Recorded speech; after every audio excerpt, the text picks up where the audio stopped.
come in as well.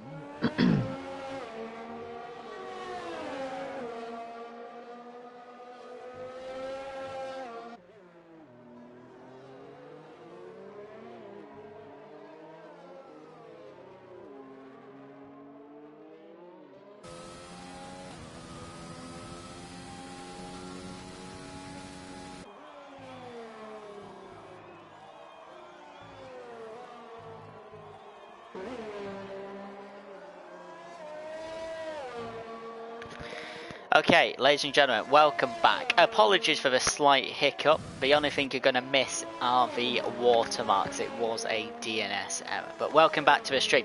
So, if we hit more than 78 viewers and a screenshot is provided at the end of the stream, I will give 2 gifted subs to someone in the chat. So that's the aim tonight. Share it about, spread it about. We're going for a record here at Contest of Speed.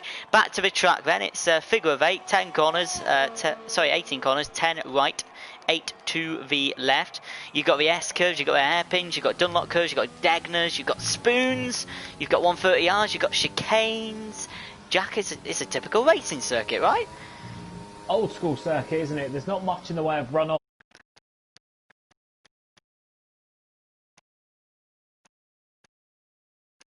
Falling back down the grid and starting way back down. I'm looking now at Lopez Matas, American sub who's very committed through Degner. Another one of those aforementioned corners where if you get it right, you're in paradise, but if you get it wrong, you're in the hospital because it's a very hard accident awaiting you there. Yeah, no, like you say, it's got plenty of famous corners that we all know. It's got none of these turn 1s or turn 2s that you get at modern circuits. It's got proper corner names, and being the F1 nerd that I am, that pleases me in itself, really. Contest of Speed provides some information for us regarding some track info. So circuit length 5.8 kilometers, 27 laps this evening, of course 53 at 100%. Second average pit delta is 23 seconds and the average speed 238 kilometers an hour. And Contest of Speed's paragraph says, show us a racing driver who doesn't love Suzuka and will show you a liar. The high speed track remains one of the ultimate driving challenges, with the snaking S curves, the 2 commitment rewarding Degners and the white knuckle rider 130R, all highlights into a series of highlights at what is one of F1's seminal tracks. I can't even do English. And hey, it's got a crossover, which is always cool, right? So that's the paragraph. Quite a funny paragraph. We've had some times. It's a 25-3 from Montana, 25-6 from Fruitful, 25-7 from Vaporizer, 25-8 from Bolin. Everyone after Montana is pretty close. 3 tenths to 8 tenths separating second to 11th. And me and Jack were having a slight discussion, very small discussion before we came live on air, that this has been a regular thing between all European tiers. Yes, the reason for that is there's not that many slow corners, so each corner that you're in, you don't spend as much time at, and that means, if you spend less time there, you've got less time to lose. Because you spend most of the time, going over 120, 130 miles an hour, that's where an F1 car does its thing. Where you really do see the difference between the drivers and the cars is in these lower speed sections, of which we've got one at the chicane and one, you could potentially say spoon, but certainly at that hairpin just out of the Degners, just underneath the figure of 8, as one part of the track overlaps another. There's not that many slower corners, which means that you're going to get times that are very close together as a result. It's only 1 minute 25 lap. Previous incarnations of F1 it was a lot longer, but those are the main factors as to why you're seeing such close times. Keep those viewers coming in, people. We're rising very, very well. We are trying to set a record. 6 minutes of qualifying to go. We're on board with Fruitful. It's not looked a bad lap. Can he improve on the 25.60 set last time? Only by 17 milliseconds. Stays 4th fastest. Not quite sure what the weather is tonight, ladies and gentlemen. What I do know though is that we only have 5 races to go after this. Britain and Australia. 2 great tracks in my opinion. Then we have a 3-week Christmas break. Then we're back on January 6th for Azerbaijan, Singapore and Qatar. We're so close to the end of the season. I'm sure we're in for some I was going to say trick or treats, but it's not Halloween. Not long to go, Jack. It's been a lot of effort has been put into this by the admins, commentators and drivers, and we're getting to the final stages soon. Yeah, you have to pay tribute to the, it's not paid, so it's a lot of people's spare time going into this, enabling these guys to go racing and enabling us to do what we do. So we have to pay tribute to them and say, a big hats off, because it's not simply a case of getting 20 drivers, or 17 in this case, to turn up. It's about running the leagues, making sure that the right people are in the right tier. Then there's the ugly side of it of setting out the calendar, the stewards as well, because they are busy, and they have been busy certainly from last night, from what I can gather. There's all those and much more. It's a lot more complex than even I've just made it. So there's a lot more to go into that, and we must say, a big well done and a big thank you to those for allowing us to do that and allowing us to do what we do. 100%. There's so much more to a league of this stature than I even imagined, to be honest. I'm trying to find a driver we can take you on a quick lap of. Simply is going around the second part of Spoon pretty quickly, so I'm guessing this is a fast lap attempt. There's only 4 minutes left, so he's either going to have to finish it or box, because he's only going to have time for one more final batch. Everyone's qualifying on... Sorry, Jack, was you going to say something? To say he's not going to get another run at this, so he's either going to have to set the lap now, because it's 1 minute 30 to get round. He'll be back with about 2 minutes to go. There won't be a quick enough, or there won't be enough of a turnover point. He does go 8th place, which is a solid effort. I would expect that times might improve. Vaporizer was the other one who was on new tyres, and he's going to do the opposite. So yeah, I think times may improve, and he may find himself starting just outside the top 10, which I don't think is a bad place. It doesn't have quite the advantage that you have at other tracks, because it's so difficult to overtake, but it does give him a little bit of freedom to maybe either try the medium to try and see if he can go a bit further, maybe even start on the hards and hope for a safety car a bit further into the race when he's a bit further up the grid. Here's Rowan, man. Let's go on a lap of Suzuka into turn 2. This is the hairpin, and we're going to see some wheel-to-wheel action from lights out, which could be quite interesting. Through turns 3, 4, 5, 6 as we head now to the Dunlop curve. Don't touch the curb on the left, but it should be flat out on the soft tyres and the low fuel. That's turn 7. Round to turn 8, the first of the Degners. Try and not get a penalty. Look at how much curb they can potentially take if we get it right. Into turn 9, it's a 90-degree second Degner. Up to turn 10 and 11, the hairpin, and I've seen a couple moves here inside and outside. We'll have to keep an eye on it throughout the race. Out of turn 12, the 200R section, flat out all the way to the first part of Spoon. Upcoming will remain on person with Rowan in his Renault 50 metre ball. Clip it in, don't touch too much of the curb, and into the second part of Spoon, and it's flat out from here. No DRS here, by the way, so in the race the driver's going to have to make use of their exits and their overall slipstream and battery if they can use it. Flat out through 130R, not even an inch of a steering wheel movement down there. Into the chicane, turns 16 and 17, one more corner to go. Not as bumpy as last year, that's for sure. And here's the checkered flag for Rowan, and that puts him 3rd place. Yeah, it looked as smooth as that lap. I didn't notice any real mistakes. Only he'll be able to say whether he went as fast as he could. But 1 minute 25.5. It's certainly going to see him up there. I don't think there's going to be... The track will improve, but I don't think there's going to be 5 or 6 cars that do displace him from there, because there's not a lot of time to gain, because like I said earlier, the corners are mostly high speed, so where the track does rubber in is normally on heavy traction zones and at slower corners, because that's where there's more time to be found. So he'll be starting towards the sharp end with that lap. It's a very good lap, and it just confirms as well that this is going to be, potentially behind the Mercedes anyway, is going to be a very, very tight race. Matrix, cross the line, stays 12th, a 10th down. Calzo makes his way through the S's, lots of yellow flags at the moment. Speedster, I don't think I've commentated over him before. He's a reserve driver from AM1, and I just saw JSAC say best commentary team after AM1. No. No, you come after us. Jacobs in the pits. Dressé Basson has invalidated at the start of the lap. Fruitful is on his lap to the hairpin. Rowan is obviously backing off after that third place attempt. He was only 5 thousandths of a second behind Bolin, and will remain on board with Bolin as he starts his fast lap now. As a McLaren man, I'm very biased towards him. I mean, sorry, I'm really impartial. Sorry, I shouldn't have said that. Anyway, yes, he's second at the moment, and he's been in good form by all accounts this week. So I'll be interested to see if he does carry it. Oh, kick the tail out a little bit there. It won't hurt him too much. It might cost him a tenth or so through the Dunlop curve. Doesn't look like it's, yeah, he's a tenth down already in the first sector. So at this point, he's just going to be looking to try and bridge the gap to himself. And try and solidify that second place now. So Montana can take a really big step in Oh, go again. Fruitful has gone second in the Williams, so it's going to knock him down probably one place, that mistake, for Boland at least. But Fruitful has made it to second place in the Williams. Didn't see him cross the line. An excellent lap from the Flying Dutchman. Literally, he is a Flying Dutchman, and it's an excellent lap. Just over 10th behind Montana. Bolin is 800ths down at the moment. Risa has gone 4 tenths quicker.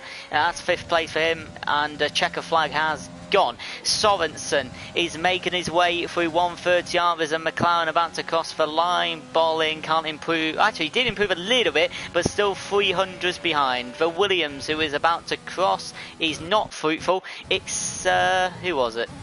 It was Thomas. He goes 12th, so good spot. The EU2 driver, or the former EU2 driver, we should say, was very, very fast last year. Mid-table in EU1. Just one sec, Jack. Vaporizer might have been a good lap. Oh, it's a superb lap. It is a superb lap. Sorry to cut in. It's a Mercedes 1-2 at the minute, and he's only just over 400 down. What a lap. Stinson JP, 8th place, Alfa Romeo, final corner. Can he improve on 8th place to overtake his teammate? At least he does improve, just overtakes his teammate. Reese is making his... No, he's a little bit slow though, 10.5 down. Well, plenty of time to be won and lost maybe at that chicane, and that's probably going to have to be his best hope. But looking good. The speedster in the McLaren reserving all the way from across the pond ahead of his race in America tomorrow, or tomorrow, depending on where you are. You know, that's a solid effort, P9. And Reese, yeah, he doesn't quite make it. It's 2 tenths down, isn't he? I think that's it. I'm certainly seeing no other drivers crossing the line. That is Speedster, who's certainly not going to go any faster. He seems to be out of fuel, so I think he might be on the back end of that. No, very impressive.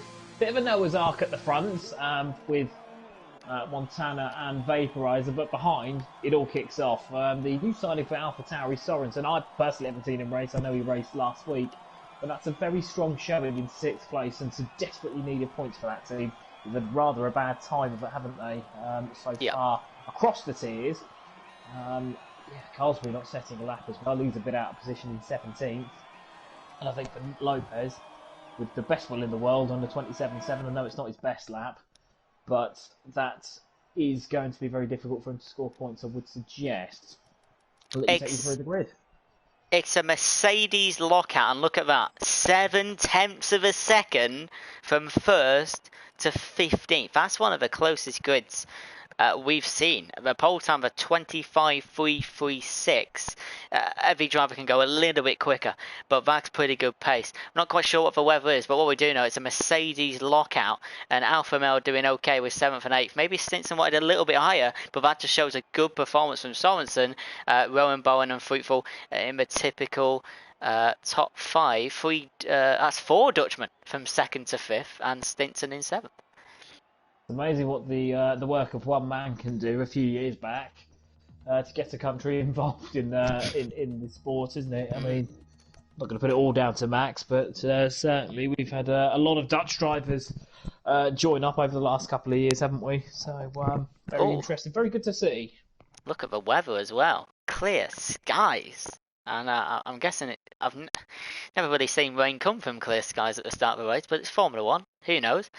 We'll give the drivers a little bit of a wait to relax a little bit after that quali session, as we're about to do 27 laps of hardcore figure of 8 racing against drivers who all want to really win this evening, and even if they can, move up in the championship.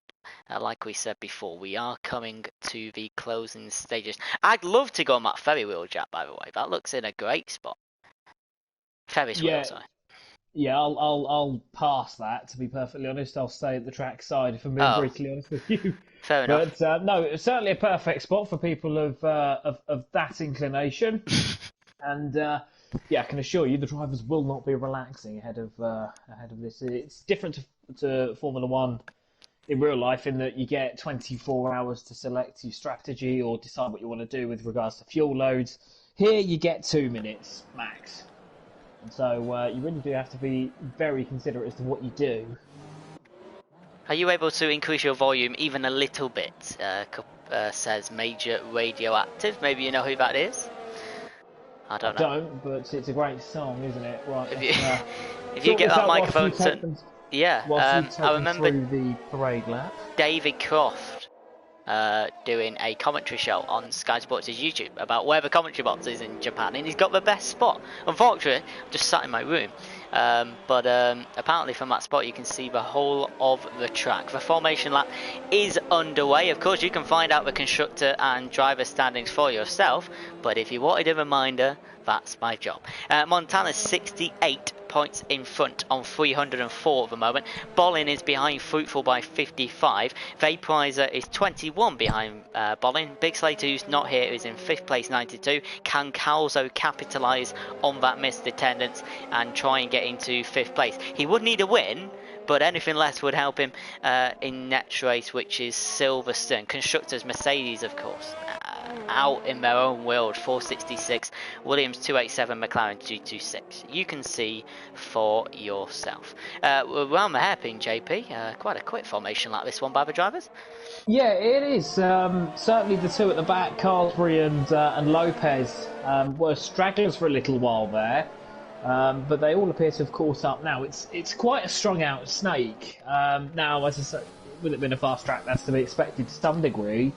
But no, the drivers, certainly at the front, unless they slow up a little bit, look like they're going to, are going to be having quite cold tires going into the first corner. The good thing for Montana is he's got his teammate, and we know that they work together very, very well. They're both part of the same NSX stable, and they both are in party. They know exactly which one's doing what, and I think that's going to give them a bit of an advantage, not only at the opening lap, but as the race goes on. In 1989, Senna and Prost collided here. 1990, they collided by turn 2. 2000, Schumacher won his first Ferrari title. 2005, Raikkonen won from 17th. Can Calsbury win from 17th? Maybe not, but dreams can be turned into reality. We've got the final car of Calsbury lining up on the final spot of the grid. We'll wait for the lights to go out, of course, with a mini glitch. 27 laps ahead of the drivers, and I hope you all enjoy it. Here we go then. We're about ready to start the Japanese Grand Prix. And it's lights out and away we go. Fruitful gets away well. Can he catch the two Mercedes? Already on the left side of Vaporizer and almost past. There's a Mercedes lock out the front two. There's a spinning Vaporizer who's facing round as we carry on through the S's. Montana, Fruitful, Rowan and Bolling, Stinson and Risa. The Alfa Romeos have moved up. Vaporizer's gone to last. Only one of the two Mercedes still at the front. Yes, it all got very tight. It was a really poor start from Montana, and he nearly got swamped, but the Mercedes and Vaporizer there also didn't get a very good getaway, and I think they just bunched up, and whenever somebody bunches up, the person who makes contact with their front end, because of the way the game is, the weight will just simply transfer all the way to the front, and you'll lose rear grip. Very bad luck for Vaporizer, and a disaster for him, but Montana survives, and is only half a second now clear of Fruitful. Out of a hairpin we go. Simply in the racing point also had a spin. Not quite sure which part of the start it was, but it was in sector 1, and he's now last as well. Just Lopez in front of him in the Ferrari. Into Spoon as we leave now. Montana, Fruitful, Rowan, Bollin, Stinkton and Risa. Sorensen speeded in 8th place, and the soft tyres have now got in front of the medium drivers who are 9th, 10th, 11th. That's Thomas, Dresse, Basson and Calzo. So looking at it, I think, and we haven't got the benefit of replays, but it looks like one Mercedes took the other or made contact with the other. Also, JB, there's been an incident at the back, and I'm not quite sure who it involved, but there was something going into the chicane. I didn't quite get the view, but 2 people have had to make a pit stop. Lopez has now moved up to 13th, and Vaporizer's had to pit as well, and I don't think there was damage on the first corner. I think it was something at the back. No, it was the front right of his, the right hand side of his front wing, which was damaged, and he didn't make the wall at the first corner, so I think he may well have made contact. Either he or Matrix has made contact with the other. Don't know who initiated that, but certainly it's all gone from bad to worse with Vaporizer, isn't it? Obviously with the starts and the first corner incident, and now this is trying to make his way back through. It's a long way back from there. There's a yellow flag in sector 1. It's Matrix in the Ferrari. He's facing the wrong way. No damage, but that's just after new medium tyres coming out from the pit stops. The curbs are deadly here. Yeah, cold hards. They took a long time to heat up. Certainly, even when you're not spinning, and even when you've got a lot less fuel on board, you can maybe push them a bit harder. But that's why he spun. And he's now going to have to be incredibly careful on his way back around, certainly for the next lap, whilst he tries to coax the fronts into some sort of heat, but also make sure that the rear ends cool down, which they will. They'll need to after that spin, and it's going to be horrible to try for the next 2 or 3 laps, I would suggest. Here comes Dresse Basson on Thomas. Is he going to make a move into turn 1? Thinks about it, decides not to. On lap 3 of 27, DRS is now enabled. So we'll wait to see what use that has going into turn 1. Every single lap we're going to see some overtakes. I'm positively sure of it as we head through the S's, and the cars are very tightly packed. As you can see on the leader gap, it's only 9.3 seconds from 1st to 13th. A good start for most. It's just 2 stragglers a little bit at the back, and the 2 early pit stoppers that have got a lot of work to do.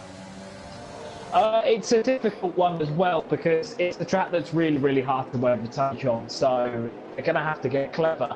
Where the mediums may have a bit more, or have a bit more joy, is that they will be quicker from about lap 9 onwards.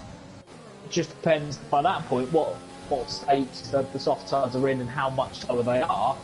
And some people may pit from off soft tyres, they may well pit and put on hard tyres at that point. Mediums will struggle to get to the end, but it's not impossible from lap 9. It may well be that a couple of drivers go a bit later if they've got the window to do so. Oh, Speedster down the inside, and Sorensen just stays ahead for the moment, but I feel like an overtake is brewing. We'll come back to your point in a second, Jack.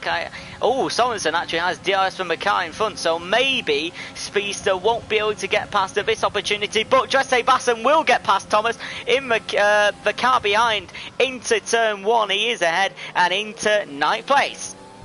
Yes, good move from the Dane, reserving from EU2. He's been at the top end of EU2 throughout most of the season. Fairly routine, but that's the nature of Formula 1 these days. Only 2 cars on the grid, kept the same position. That's Montana and Bollin. Fruitful's up 1, Rowan's up 2. So is Stinson, so is Risa, so is Dresse Basson, Thomas. A lot of cars up 2 at the start. Sorensen's dropped 1. Was that something at turn 1? Not quite sure. I'd love to watch that start back, because I thought Fruitful got an insane start, and he did, but I think it was blocked off because the 2 Mercedes went wheel to wheel into the turn 1. Up 4 for Calzo, good start. How many points can he get tonight? And down 5 for Simply, 14 for Vaporizer. Started on the front row, he's now on the back row. Yeah, he'll be struggling to score points. The only good thing from his perspective is that he will not have to stop a game, which might mean that he rescues a point or so. But bearing in mind he had damage to his front wing, it's going to be really difficult for him to achieve anything of note here, to be perfectly honest. So I might have said this already, but EU2 and EU3 have had safety cars, so is something going to happen a little bit later on? We're on to lap 5 of 27. Big controversy as we went into turn 2 on lap 1, but from that moment everything's been mostly okay. On board with Fruitful's gearbox as the rest of the crew route through the S section. Montana has built up a lead of 2.1 seconds. I think there's just been an overtake from Lopez, one of the reserve substitutions, into P12. Not a bad start by the Ferrari driver, up 4 places. Yeah, impressive. He got the move done at turn 2, and no, he's well within his right to do so. When you're a reserve, that doesn't mean that you get out of the way. While your points may not count towards this championship, they count for the team. So he's there to do a job, and he's doing it rather well in 12th at the moment. So thank you to T-Board's excellent task system. We can find out who's got warnings already. Montana's got one, Stinson's got one, Speedster's got one, and a couple at the bottom who have one too. So Montana, Stinson and Speedster with the warning so far as Fruitful goes very wide, and there you go. Another shout out to T-Board. He's lit up the warnings with a big yellow box. I just saw that come through my screen, so Fruitful's on a warning too. So it's Fruitful, Rowan, Bolling, Stinson behind Montana. Then comes Stinson's teammate Reeser, Sorensen, Speedster, all within 1 second of each other, and that is excellent to see. So it's turned into a bit of a DRS train from probably second place Fruitful, who hasn't got the pace to stay with Montana at the moment, all the way back to 8th place Speedster. Speedster's he's closer than anybody else's, but you really can't make a move unless you've got a much better run. He's got a lot more ERS than Sorensen, so it might be that he presses his button in a couple of laps time just before they start to make pit stops, but it's going to be really difficult to overtake going into that second corner. You have to be really alongside the first part of the corner at turn 1 and hope that the guy gives you enough space, bearing in mind you naturally understeer that second apex. So Fruitful's been given another warning, ladies and gentlemen, so that's 2 for him now in about 3 corners, so he's got to be careful. 1 away from that 3-second penalty, which with a safety car at the end can mean all the difference. And excuse me, we're into Spoon on lap 6 of 27. Reeser and Sorensen both touch the curb very scarily. Both have a little bit of a wobble, but both survive as they head down to 139. You're absolutely right. Every single person from Fruitful down to even the Red Bull cows are in a DRS train, and Bolling might be in trouble from young Stinson as the Alpha McLaren heading to the chicane. Was enough track given? I'm not too sure. Let's see if Jack saw it, but I think it was quite tight. But we head down the start-finish straight. Stinson may be a little bit aggrieved by that, just a tiny bit, but I'm sure he'll get his revenge soon with an overtake. Nothing the matter with that.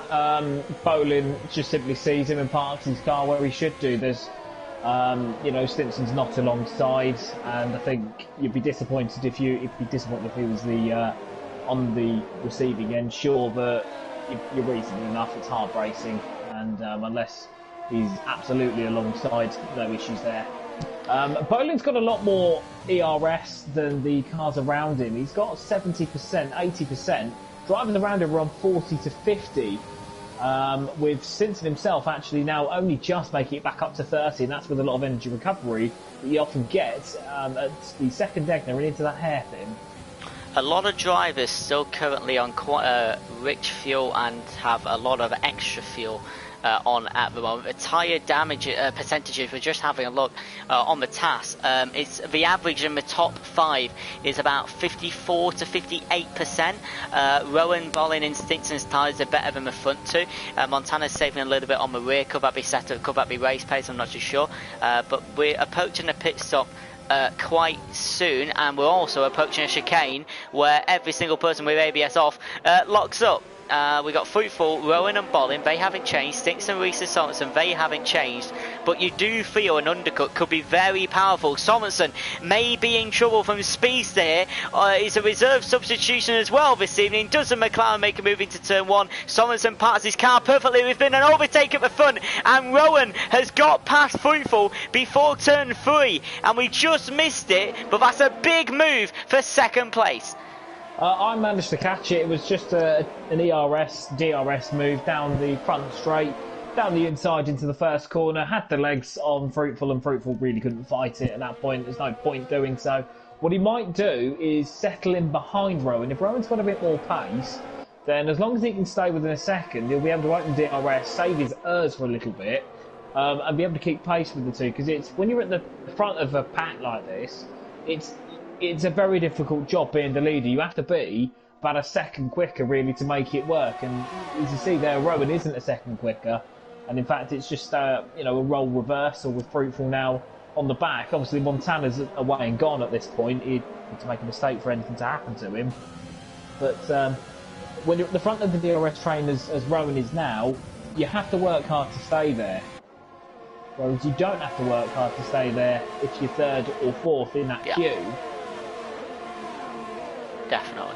And at this moment in time, what's good to see, no one has got any penalties. Don't get me wrong, there's a few warnings, but there's no penalties. And is Rowan in trouble? Are we going to swap places again? As Fruitful with DRS fights the worst view in the world, Codemasters. But Fruitful does go past and into turns 1 and 2. He's back into second place. There's also been an overtake just a bit further back. Speedster is now into P7. Both him and Sorensen having a bit of a tank slapper through turn 2. They've swapped. I think it's just those two overtakes on the start of lap 9. You're spot on. It's a solid job from the American reserve Speedster. He's come in and he's acquainting himself very nicely indeed with the EU1 drivers. He's not giving any quarter, but he appears to be racing very sensibly, which is all you need to do at this level when you're not scoring points for yourself.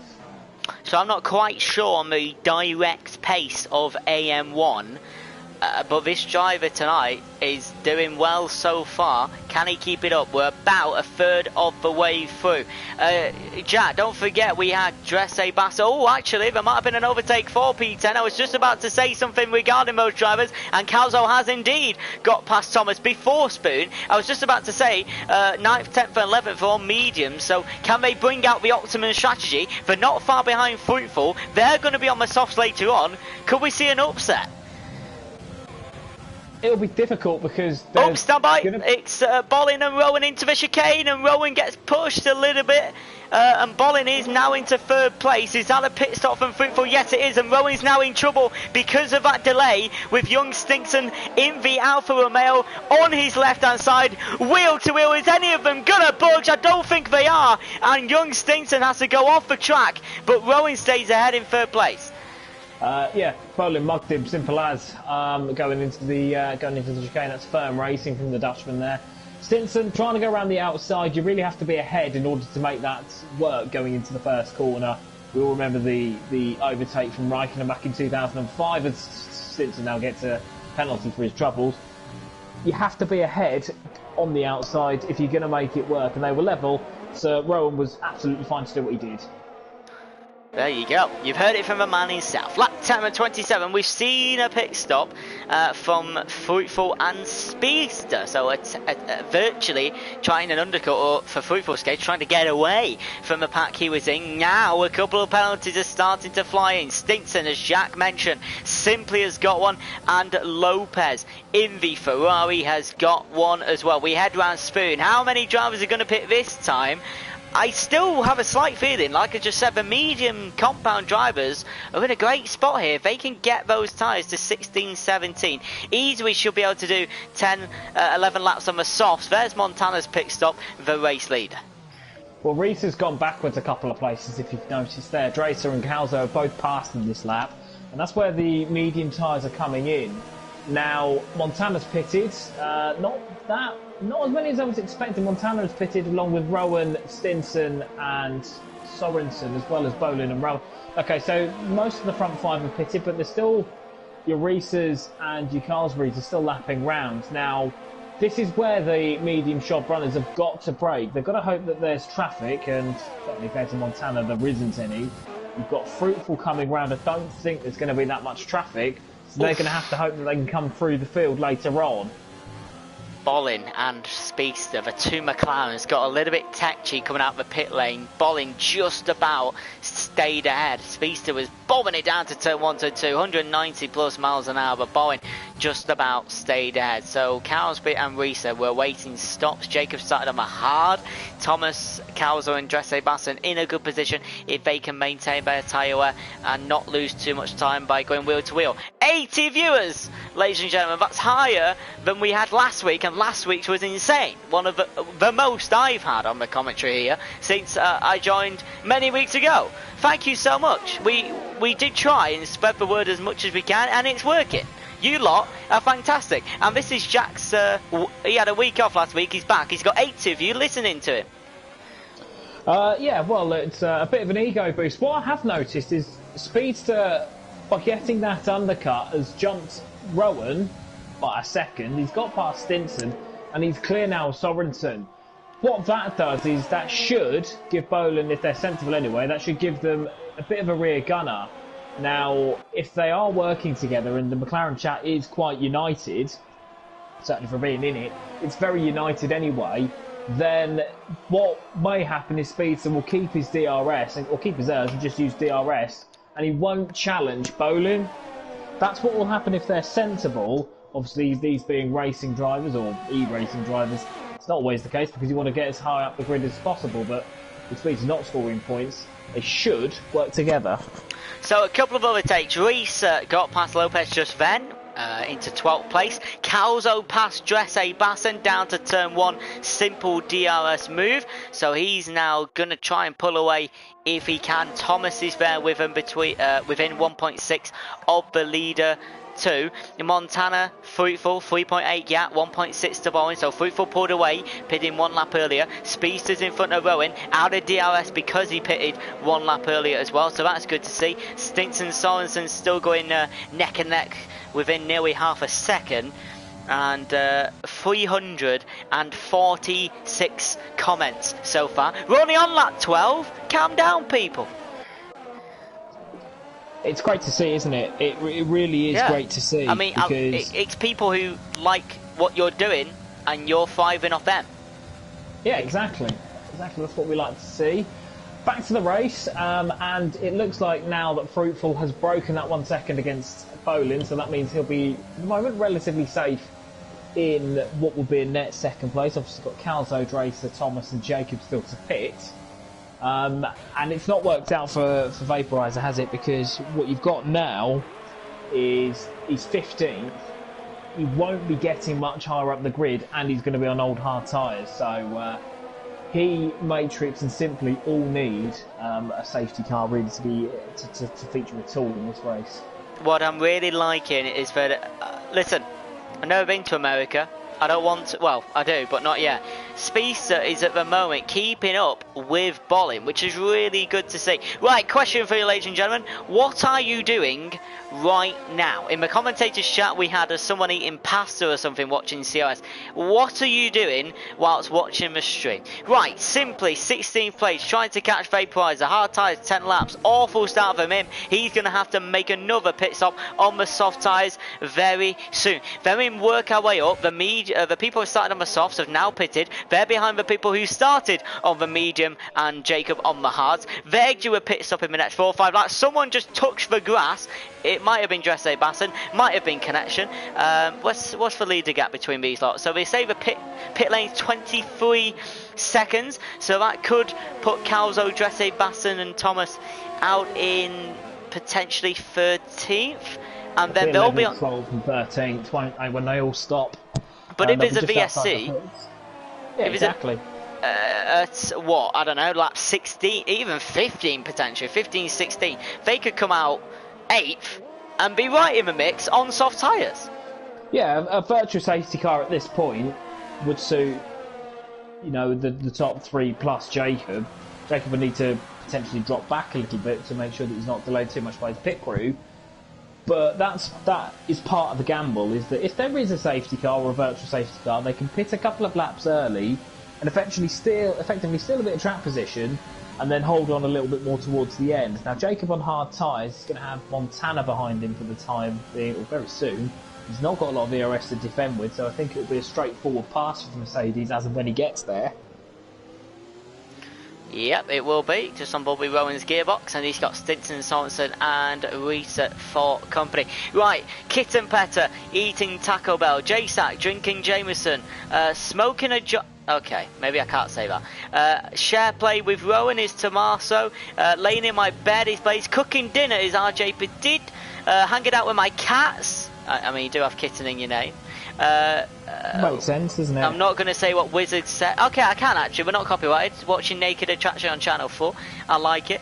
And a couple of others as well. Thank you for your comments. Obviously, this race is a lot more exciting than anything you may find on that particular TV show, yes. if I'm not mistaken. And anyway. Into turn 1, Montana has passed Jacob, and he's on his way to try and catch Thomas, but he's got 7.8 seconds, so I don't think he will. But it has been an overtake. I was on board with it, but I flipped to Montana, and young Stinson is in 9th place. Big move that, ahead of Rowan. Rowan appears to be the one struggling for pace. The mediums aren't the best race tyre, but they're slightly faster in the opening exchanges than the hard tyres. That's why he appears to be struggling. He appears to be looking at his wear rates.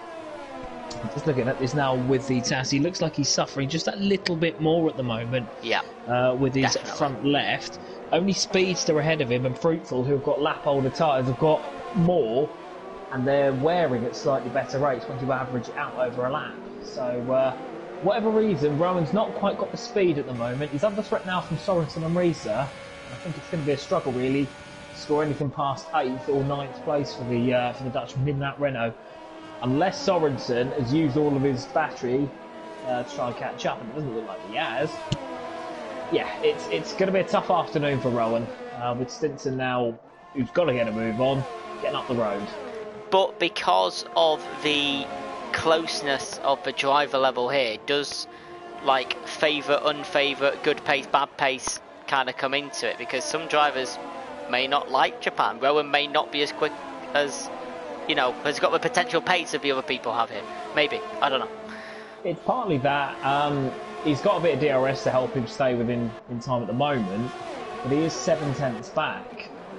That's a lot of time to lose over a race now, or over a racing lap. Now, may have lost a little bit there on the exit. It ebbs and flows throughout this particular section, but Stinson needs to get up the road. Cowsbury and Vaporizer having a great little battle. I'm not going to lie, I thought Cowsbury was just going to step off, but he didn't. He went neck and neck with Vaporizer, put up a good fight into the hairpin of turn 2, but Vaporizer stayed ahead. There is a Ferrari of Lopez who's gone slow through the Dunlop curve. I'm not quite sure on damage at the moment. I'll get it checked. Nothing there. Oh, really. it's on a big check. Yeah, no, I caught it just as you spotted it, as well as announced it to the world. It looked like he just clipped the curb, and it's a pretty deadly curb, as we mentioned earlier. There's quite a few of them here, which half spun him round to no damage. Didn't take him into the wall, but it just damaged his tyres and bruised his ego. Montana flying, yes he is. Why is Vaporizer so far back? At lights out, the two Mercedes went wheel to wheel, and unfortunately Vaporizer came off second best. I really want to watch it again to see what happened. It'll be really interesting to watch back. I got caught up in the moment. I was too worried about a Mercedes facing 90 degrees. Pit stops have now come from Calzo and Thomas. They've done really well to get those mediums 16 laps done, so fair play to them, and they're going to come out in 11th place and 12th place. There is Lopez just catching Thomas. Nope, 11th place, not bad. JP, we've got work to do now on the softs. That spin's pretty crucial, because Lopez would have certainly been ahead of Thomas, and I think he might well have been ahead of Calzo as well. So what that's done is effectively free the Red Bull and the Williams to have a bit of a run at the top 10. Now, they're only they're about 5 seconds in the case of Thomas. It's less than that, isn't it, behind Risa. So once they do get the hammer down, and once those tyres start to come in, they'll be right on the coattails and able to score some decent points. We've still got Jacob and Dracer out there. and one's holding the other up because Dracer hasn't pitted yet. But Jacob on hard tyres is going to be pretty keen to come in at some point and get rid of those hards because he's not a lot faster at all than Dracer is. Yeah, you're absolutely spot on. So it's that spun of Lopez that has cost him a place. Fruitful is he's been spun. Yeah, it's Fruitful and Jacob, and that's into 130R as well. And I did say, I don't know if I said it to you before we started streaming or not, but two cars in a different league went wheel to wheel through 130R, and it didn't go to plan. And Jacob's now going to have to pit for softs. Fruitful got a penalty a little bit ago as well. I don't think it's any damage for the Williams driver. I don't know what you think of it, Jack. I didn't get a great view personally. I had a decent enough view. The Williams was ahead going into the corner, and if you're on the inside and behind, because of the way that you wash out and you understeer, you're wiser just to give it up. He was fighting an unwinnable struggle, and all it's done is cost him a lot of time and stuck him back in 15th. He's also got a bit of a penalty because he was pretty cross, shall we say, at that collision. Now he's well out of contention, and that's that race done. So there are the penalties for you. So Fruitful's got 3, Speedster Stinson have got 3, so is Reeser. 8 seconds for Lopez. I didn't think he'd accumulated that much. 8 seconds for Jacob as well, so I'm guessing that's a speeding penalty in the pit lane or a collision. Yeah, he did. He just sped into the penalty. He sped into the pit lane. It's a yellow flag. And he's crashed now at Dunlop curb, so it's rather poured for him in the last lap or so. Interesting to note that Speedster and Stinson now both have 3-second penalties. So it's not going to affect Speedster so much unless Rowan gets the hammer down. But Stinson's going to go back possibly 4 places by the time the race is done. Calzo's already got past Reeser, and Thomas and Dracer are both 10th and 11th now. I'm still mega impressed by Speedster's pace. Simply Cowsby, wheel to wheel into the final chicane, turns 16 and 17, Alpha Tauri versus Racing Point, and the Racing Point is on top, but how long is that going to last? Down to turns 1 and 2, so Simply's on the defensive, already heading to the inside, trying to keep P13, goes outside. I think Cowsby's got the ultimate pace, 205 miles an hour. The Racing Point tries to keep round the outside. I don't think the traction is going to be amazing. They're still going wheel to wheel though. They're still fighting for P13, and now Cowsby gets his guns out and is ahead. Yes, he had the high ground going into the S section. He was ahead and he had the better racing line, which meant he could turn in a bit harder. Good move for 13th place. The battle to watch now is that between 2nd, 3rd and 4th, because whilst that was going on, Boland was very nearly on the gearbox of Fruitful. Yes, and Bowen, of course, doesn't have a penalty, so if he could get in front of Fruitful, safety car, never know. As Jacob picks up a pen, he's also left for session. Not for night. Maybe most of that night was... I don't think he's retired. It would have come up, wouldn't it? Yeah, it would have come up. It's just... I think he's just left the session, so I think the stewards will take a rather dim view of that, I'm afraid. And also a dim view for Fruitful, as he's got a very fast McLaren behind him, who's absolutely going to waltz past him. Not even a second thought. And what was the difference in speed? 182 versus 195. 13 miles an hour with a bit of duzz. Incredible. Bowen's up to 2nd place. So we were talking about, or I mentioned about unwinnable struggles, and Fruitful, unlike Jacob, recognised an unwinnable struggle. He just lets him go. He's got a 3-second penalty for corner cutting. It's not likely to be scrubbed off. So he's just decided to duck in behind and keep out of trouble, whilst Boland, who doesn't have a penalty, just gets past, and they don't have that collision course that you might have at the end. Lap 20 of 27 into the hairpin with Bolin, Fruitful, Speedster. I don't know, I've never met this guy before, but I'm obsessed. He's coming to EU1 and he's 4th comfortably. Oh, he has got a penalty, but the guy behind him has a penalty too, so it all works out. The 2 McLarens, 2nd and 4th at the moment. I'm not quite sure how the points work. Jack will know. I'm guessing Speedster's points go to him or McLaren. Go to McLaren. Right. So whichever race that you take part in, no matter what tier, whether you're a reserve or in your tier, will go to the team. But you only score points for yourself in the tier that you're racing in. So you know, it's useful because it means that the driver won't get involved in stupid scraps most of the time. In theory, he shouldn't, and it means that teams aren't hamstrung and they can stay competitive if one of their drivers isn't available for whatever reason. So, whilst everybody would love to say, "Oh well, I've scored this many points in that higher tier or in that other tier," it's not feasible to do so. So what the admins have done rather cleverly is just say, okay, you won't score for yourself, so you don't have to fight tooth and nail, but if you do score points, you score for your team. And that's what they're trying to do. It's a yellow flag, it's in turn 1, and it might have been a wheel-to-wheel contact between Cowsby and Simply. They're stopping for each other, and that might be a sign of saying, what did you do? Or did Simply just crash into I was going to say a bot then, because it was ghosted. Never mind, I'm not quite sure. But higher up, something's happened out of a hairpin. Cows was into 6. Rowan and Sorensen. My TV's gone black. Okay, never mind, we're back on. And down to Spoon. Is Sorensen going to make a move on the inside of Spoon? And there is contact. And the Alpha Tauri is saying spinning. And he's tucked the Alfa Romeo too. And the Alpha Tauri driver Sorensen, who hasn't put a foot wrong at Japan tonight, is now facing the wrong way. Yeah, that was always going to end in tears. When you've got 4 cars going into a narrow braking zone like Spoon, it just looks like he tried to hang it out a bit too much. When you get loose, he got knocked loose, obviously there's contact, but when you get loose and you try and hang on to it like that, you're always naturally going to wash back into the track once the rear end does grip. And that's exactly what happened here. So it's a horrible way to lose points, and he's now not going to score any with the damaged front wing and being 12th. But yeah, that's all a bit unnecessary there for me. Yeah, got a couple of the same comments as well. A bit too opportunistic. Who said that? J-Sack, yes, a little bit. That's what Jack's alluding to as well. It's unfortunate because he drove pretty well, and he's had to take a pit stop for it as well, so maybe he can somehow steal the fastest lap at the end of the Grand Prix.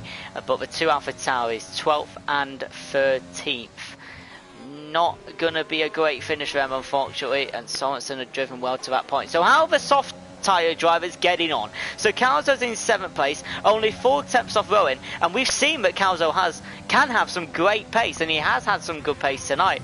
Thomas and Dresse Basson are trying to catch Risa. Once Calzo gets past Rowan, we'll have a better understanding, or we will have a chance of improving on that top 6, but he does have a penalty, and there are only 5 laps left. Vaporiser's nearly going to be laps. He's pitted a couple of times extra, and I do know that, but he's nearly going to be lapped, which just shows exactly where his race has gone. Yes, Calzo is on better tyres with DRS and with a bit of ERS against Rowan. He's got all the advantages, he holds the cards. I'm surprised he's not used his button now, to be honest, because those tyres are quite finite, the soft tyres. Once they go, they go. And he's in a sandwich between Risa and Rowan. Rowan, who doesn't have a penalty. So I'm a bit surprised there that Calzo didn't get up and go going into that first corner. You might have just seen a slight flicker. I mixed the letters up, of a yellow flag. It was just for Mercedes.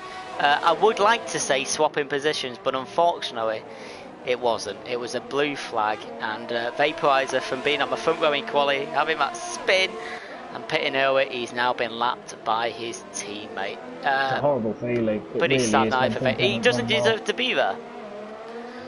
Yeah, you could say that he was an innocent victim in that, and the stewards will look at that, but obviously one teammate's not going to report his other teammate here, especially with it being so close in the constructors' standings. But yeah, it's a sick feeling when that happens, and when you just, it doesn't go well, largely no fault of your own. So here's something, Jack. So Alpa said Speedster might get an EU1 podium before an AM1 podium. I mean, that could actually come very true in the next 4 laps.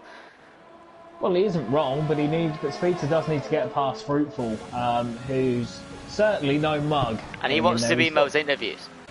Oh, wait, stand by. There has been an overtake, and it is Calzo. Oh, someone else is coming in as well. Risa's coming in and Rowan on the inside. I didn't even see him. And the Alfa Romeo, the Renault of Rowan has lost 2 places in 1 turn. I didn't even see Risa.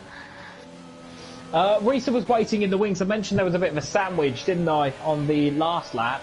And that's exactly what happened. Risa was waiting for Calzo to open the door, and then he simply steps through it, just sticks his foot in to make sure that the door can't be closed. And once that happens, you can push the door back open, and through he goes. Rowan rather mugged there, and they're going to spend a bit of time battling each other whilst Calzo, from his point of view, hopefully makes hay while the sun shines. There is a yellow flag and it's in this sector. Okay, cool. And also, I know Rowan. He doesn't like finishing 8th. Like, for a driver of his pace, 8th is not good. But the other drivers have driven very well this evening. And we'll see whether he finishes with the penalties they've got. And can Speedster get past Fruitful? Fruitful is out of DRS from Bolin in front. So this might be Speedster's opportunity. Maybe half a second isn't quite enough. He needs to get a little bit closer. But he will have a good opportunity to get past the Williams. It's looking promising here. I don't think he's going to get past here. He isn't. But he's got 3 laps to do it. And it has... he's just vaporizer getting out of everyone's way. I was getting prepared to say that line again. Yeah, Speedster will save his ERS if he's smart about this, because Fruitful used a bit going down that straight because he realised he didn't have any DRS. His tyres are struggling now compared to Bolin. Bolin appears to have the pace, whereas Fruitful's appear to be struggling with graining or wear, because Speedster pitted on the same lap and he's got, if not more grip, and certainly more comfort, and he's certainly feeling a lot happier on this set of tyres. As for Rowan, he's looking now at finishing, at the present moment, he'll be 6th. Yeah. Because he's 1.7 seconds thereabouts behind Calzo. Calzo, who's going to run into, in about 1.5 seconds' time, he's going to run into to Stinson over the course of the next 2 laps. I don't see that quite panning out. Yeah. But, for Rowan, if he keeps there, he'll finish...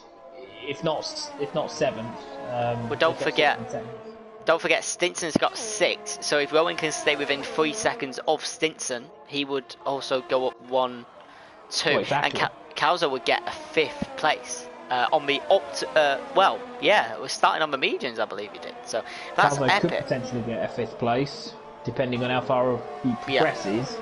Up the road, he's not made an awful lot of Speedster on Fruitful, just missed it, and Fruitful's trying to come back, he's clipped him, oh dear, the Williams just about slowed it down in time to not send his Williams facing the wrong way. Speedster is now potentially on for a podium, in his first podium, and he's American, and he's in the European. This could be an amazing story, and I just want to say very quickly, Wizard, you were the 500th comment tonight, so well done. But also a massive well done to Speedster. If he can stay ahead, the 2 McLarens are having a stormer. I must not be biased. It was excellent driving from the pair of them, to be perfectly honest. It showed a lot of balls to go around the outside on the penultimate lap, and Fruitful, to his credit, could have run him off the circuit. He didn't, and there was a little bit of contact, but it's firm but fair racing. I think Fruitful will recognise that. And he did well actually to keep it out of the barriers and keep himself and that McLaren safe. So well done to the pair of them, to be perfectly honest. So certainly a great story, isn't it, for AM1? Certainly shows the pace of that tier.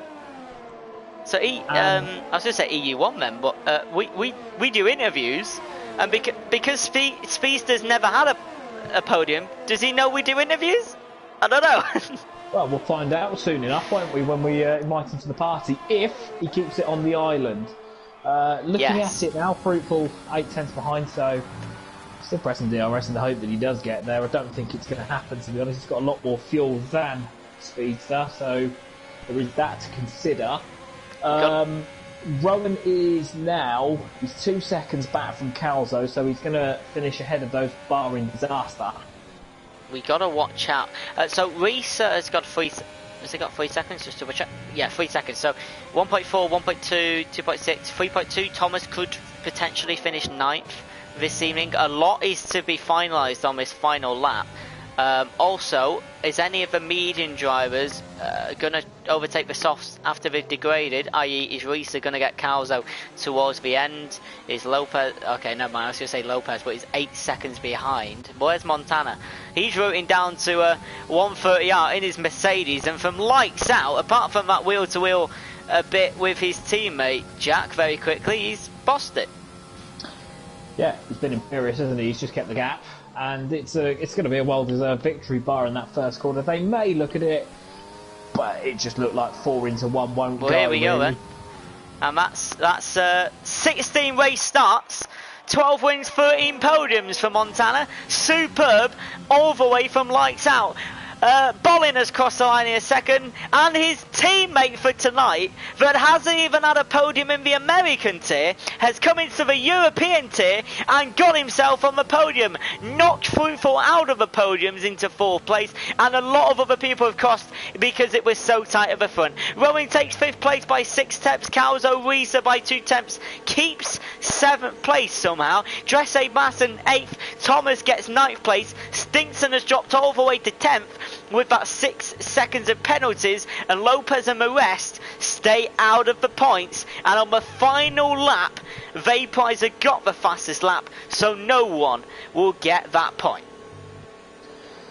Yeah, you have to say, very well done to Speedster. It was a late call-up as well, it's worth remembering, and for me, driver of the day. He in a solid qualifying, and he just got his head down, kept himself largely out of trouble, and made a couple of excellent moves as and when you needed to. So, no, certainly a worthy winner, certainly a worthy podium finisher and worthy winner of the drive for the day, in my view. Obviously, everyone will have their own views, and we'll find out what they are. I do definitely want to watch Lights Out again. What I also want to do is mention that Fruitful is not in the interviews this week because he didn't get on the podium, but if we can't invite Speedster, I'm sure he'll join, but I'm sure Jack's going to try and get Speedster in because that'll be incredible. And by the way, I'm going to give away, I'll do one gifted sub tonight and I'll do another one next week. So stay in after the interviews. I will give the one gifted sub. So stay in. We've just hit 80 viewers again, which is incredible. And Thomas in the chat, I see, well done to get in 2 points for 9th place. That's Michael Schumacher on the podium. That's relating to the news that Mick Schumacher is now driving in Haas. I'm sure you all know. And Ilott yes. isn't. What a mess. But there's the final standings, ladies and gentlemen. 27 laps of Suzuka was done in 40 minutes. 9th on the grid to 3rd is Speedster. 15th on the grid to 6th is Mr. Calzo. Lopez didn't do too bad. 16th place to 11th on his. He was a reserve tonight. Not too bad. Thomas picking up points. Who else picked up points? Stinson, but we know he can be higher. Dresse Basson, reserve points. Reese as well, and the Alfa Romeo. And who have we got in the party, Jack?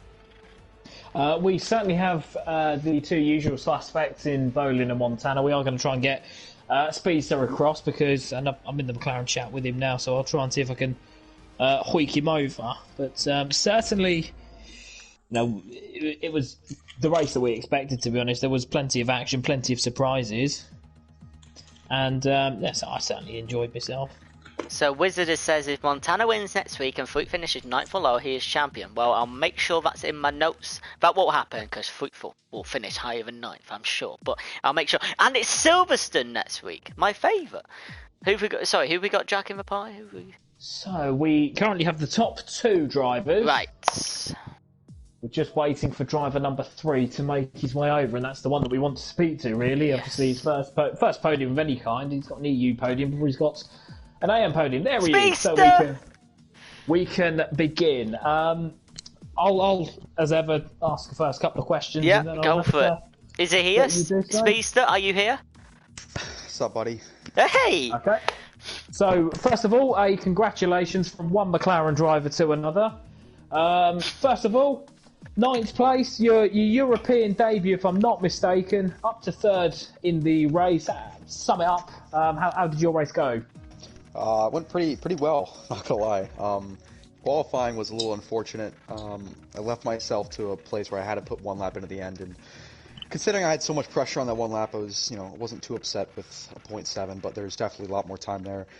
Yeah, and then the race, I knew it was going to be a battle of track position, so the really defining moment was the undercut on lap 9, which allowed me to jump pretty much everyone up to P4.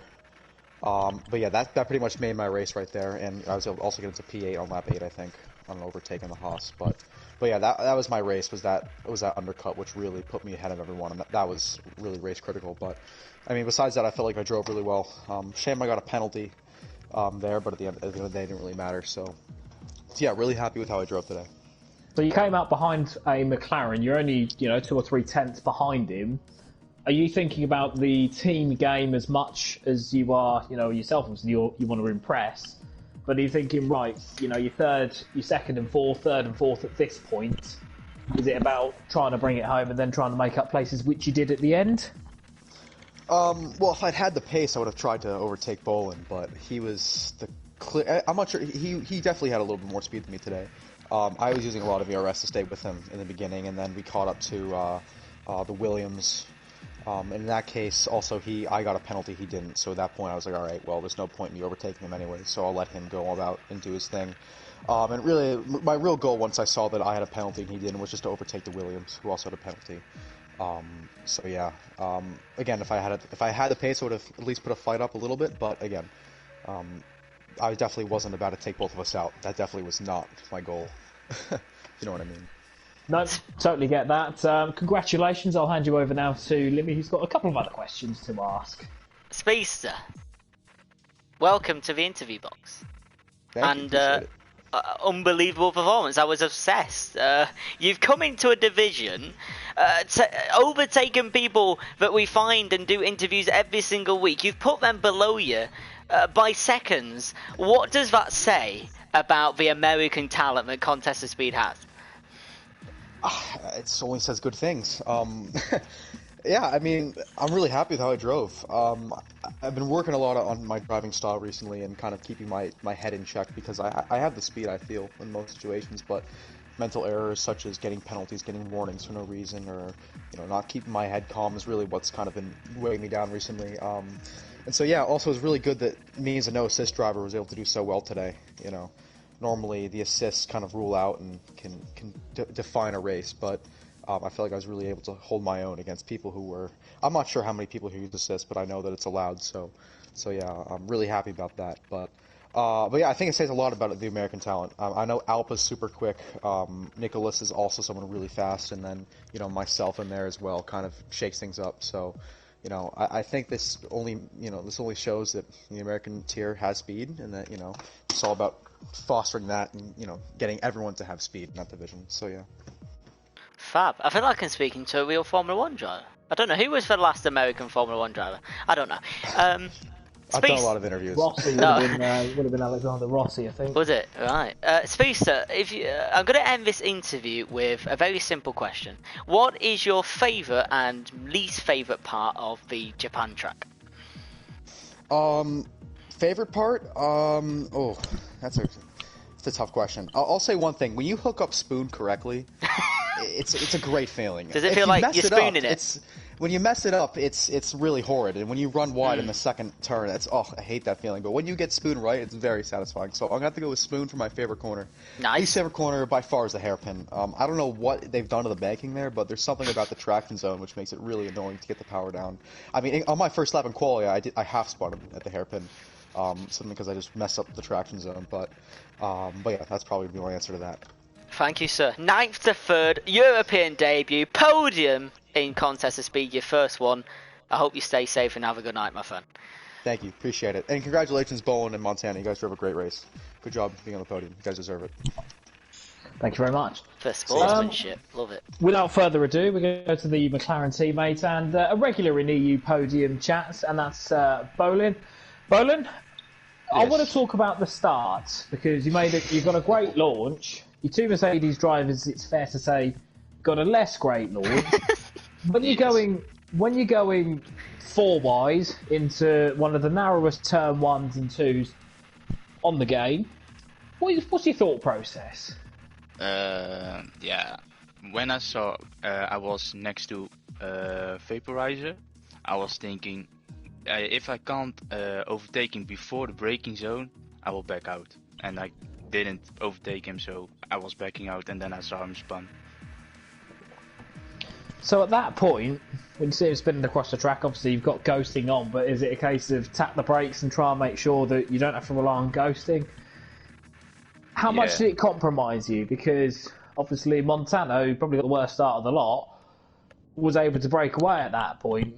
You know, how much does it compromise you, and how much, you know, does it sort of leave you a bit sort of het up afterwards? Yeah, yeah, a lot. The first stint, when that happened in turn 1, the Renault of Rowan overtook me too, so I was stuck behind the Renault and Williams. So at the end of second stint, I saw when I overtook Fruitful, I was as fast as Montana. So that's unfortunately that I was not behind him at the beginning of the race. Bolin, well done again. 7 podiums, 12 races, consistency. Review of your performance, if you could, personally. From this race? Yes, please. My race pace was really, really good on the mediums. Yeah.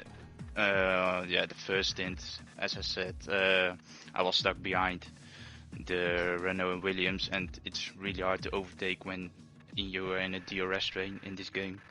So that's unfortunately, but I did I think a good overtake on the Renault, then the pit, then the lap after I go in the pit, drive to Fruit, overtook him and drive away, and I saw my pace was pretty good. Yeah. So yeah. Nice, man. You and your teammate have helped secure 3rd place for 2 different reasons. Vaporizer obviously had a moment and he finished out the points, so that means you literally consolidate your 3rd spot very well going into Silverstone. Also in the constructors, McLaren had a great showing tonight, which also basically secures their 3rd spot in the constructors. How much momentum can you take into Silverstone? I hope everything. I hope I can bring everything. Do you enjoy Silverstone? Yes, I enjoy it a lot. Are we going to see you on the podium again, Bolin? I hope so. Good man. Thank you for the interview, sir. As always, a pleasure. Thank you. Okay, now we're going to move on to the race winner, and for 3/4 of the season, as ever tonight, it's NSX Montana. Montana, we seem to be having this chat a lot. It seems to be a case of emerge from the start in the lead and then build a gap and control the race. Is that pretty much how it happened today, or was it a little bit less straightforward? Yeah, it's mixed feelings about today. First late bottle qualifying, but then obviously the start happened. I think I couldn't have done anything different. I just reviewed it with Vaporizer, and there was no space on the left for me, and the corner just sucks. So yeah, from then I was just driving away, then just slowing down, matching the pace, saving up some ERS for fastest laps, but no real value in it because people went on soft. And then on mediums also just tried to go for quick laps and then just match the race. I think I didn't even touch the ERS button until the last lap again. So yeah, that's pretty much that. So your second stint, obviously, the gap stayed at 6.5 seconds. Are you saying then that you, if necessary, if you were under pressure, if you had any penalties, are you saying that potentially, if needed, you could have extended that, gone a little bit faster, or was that really where your pace was, and then you just did a bit extra 5% if you needed it? I think there was 4/10 a lap in it, at least. Especially in the first sector, I was just saving the tires, although I didn't really need to. But you never know with safety cars. And a little bit short on fuel as well, but a couple of tenths were still in there if I really needed to. Montana, well done again. Top step. I know I keep saying it every week and I just adding on to it, but 16 race starts, 13 podiums, 12 wins, average position now 2.5. It's just unbelievable stats. And we're approaching the end of the season. I'm sure you're aware you can win it in Silverstone. I don't quite think it's going to happen because Fruitful has to finish 9th or below. I want to just ask very quickly, could you explain what happened on Lights Out? From my perspective, I didn't get a great view on the dynamic camera. I saw 2 Mercedes going wheel to wheel. The next time I looked, one was facing the runway. What happened? Yeah, I obviously got the bad side again, like I always do. Never get rid of beautiful traditions like this. Then we were like 3 wide. Like Fruitful was just there with the red arrow on the left side for me. So that was you, Vaporizer and Fruitful, yeah? Yeah, so I had to leave space on the left into the corner, although Fruitful backed out. And then there was not enough space on the inside, apparently. So, yeah. It was like just a really bit messy. unlucky. Yeah. First by a bad start, but yeah, always going through that one. Do you communicate with your teammate through or after a race, or have you had any communication about what happened or anything like that? Yeah, we always communicate, also analyzing stuff like that. So it just doesn't get between us. But he's cool with it, I'm cool with it, and we move on. But yeah, we communicate a lot. Good stuff. Stay there, Montana. I know you want to chat afterwards. Right, ladies and gentlemen, for those of you that are left, thank you so much. We hit 80 plus twice this evening, and you saw some good racing for it. I said I would gift a sub, so I will gift a sub. How do you do it? Right, gift a sub. There you go. One set. It'll come through. And let's see who wins. Good luck. I did say I would gift a sub if we hit 80 plus, and we hit it 80 plus twice. So I'll gift a sub next week as well in Silverstone. Here we go then. Right, the sub goes to Kitten Petter. Are you a commentator or a racer? I can't remember. I think you're a commentator, right? You have a commentator chat. Kitten Petter. There you go. Enjoy. And Jack, any final comments before we end? Just to say that no, it's everything that we expected. The creme de la creme of EU1 and European competition.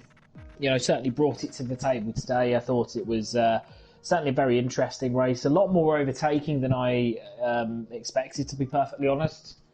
I was expecting that maybe, you know, you get a couple of half moves going into the first corner, but generally most of the overtaking as well, a track that's really difficult to overtake, was clean. There wasn't a lot of punter passes or sort of touring car moves, if you will, where body contact's the name of the game. There wasn't an awful lot of that, so no, very impressive from a very impressive crop of drivers, it must be said.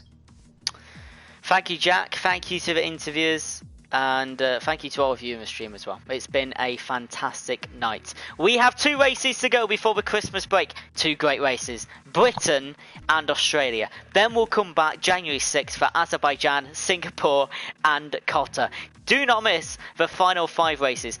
We'll see you here for Silverstone next week. And don't forget the American tier starts at 2 AM UK time. And sometime in the Yankee time. I don't quite know what it is. Have a good night, stay safe, and we'll see you in 7 days' time. Good night. Good night.